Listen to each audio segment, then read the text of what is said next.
Thank you. The chair recognizes Ms. Boebert for her 5 minutes. Thank you, Mr. Chairman. You know, it's interesting hearing the rhetoric from the other side of the aisle. I used to say we don't differ in our hearts. We differ in data. No one wants to see children injured or even lose their lives. However, especially since serving in Congress, I've seen that Democrats do differ in their hearts because they're doing nothing to save lives in the womb. We had a Born Alive Act where one Democrat voted in favor of a full-term baby who is being aborted and survived that abortion, would be born alive, and then issued medical care to save that child's life. So we do differ in our hearts. I have not seen my Democrat colleagues defend innocent life, but they want to use these talking points of children in tragic, horrible scenarios as a political pawn to regulate law-abiding citizens. Now, for far too long, rogue politicians and partisans at the ATF have really run amok, infringing and trampling on the Second Amendment, the rights of the American people. This shall not be infringed, period. There's no comma after shall not be infringed. And it's trampled on by the federal government, by the states and local governments on a regular basis to disarm Americans, to make them subjects rather than citizens. And I stand by the statements that I made because this is to protect the people from a tyrannical government, and it's for self-preservation. This is to defend yourself, your life, which is so valuable.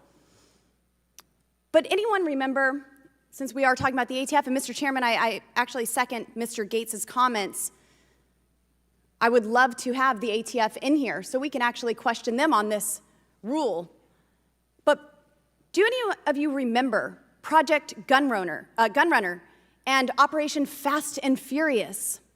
Yeah, the fact that the ATF allowed 1,000, no, more than that, thousands of guns to end up in the hands of Mexican cartels and criminal organizations, and they lost thousands of these traced firearms. And then one of these guns was used to kill border agent Brian Terry, all through some brilliant government program. And it's absolutely outrageous.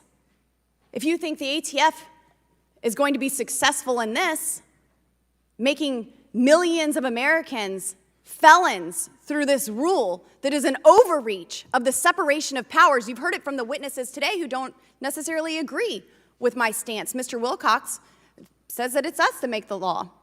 Congress makes the law, not bureaucrats. And they're seeking to make millions of Americans felons with this rule. Now, what happened with Fast and Furious, with these traced guns that they lost, thousands of them? The records in question, well, a judge found that they were not covered by privilege and that they were supposed to be released to the American people. Well, what happened to those records? That's right. Nancy Pelosi and the Democrats ended the House lawsuit when they took control in 2019 and further buried this scandal. Absolutely shameful. As the National Shooting Sports Foundation has pointed out, in just the last 5 years, ATF, under political pressure, has at least on 3 occasions, through administrative fiat, changed long-standing positions to declare products lawfully sold in full view of the ATF and in reliance upon ATF classification letters to now be illegal and or regulated under the National Firearms Act. ATF bureaucrats are not only ignoring the direction of Congress, they are literally ignoring the law and trying to rewrite it themselves. A complete separation of powers. And I apologize, I did have some questions for the witnesses, and I do thank you all for being here and providing testimony, but hearing this on the other side and then just realizing that we differ in data as well, as in our hearts because we do want to protect innocent lives. That is why we support the Second Amendment. It is your right to defend yourself, and we will always speak up to defend life. Thank you. I yield.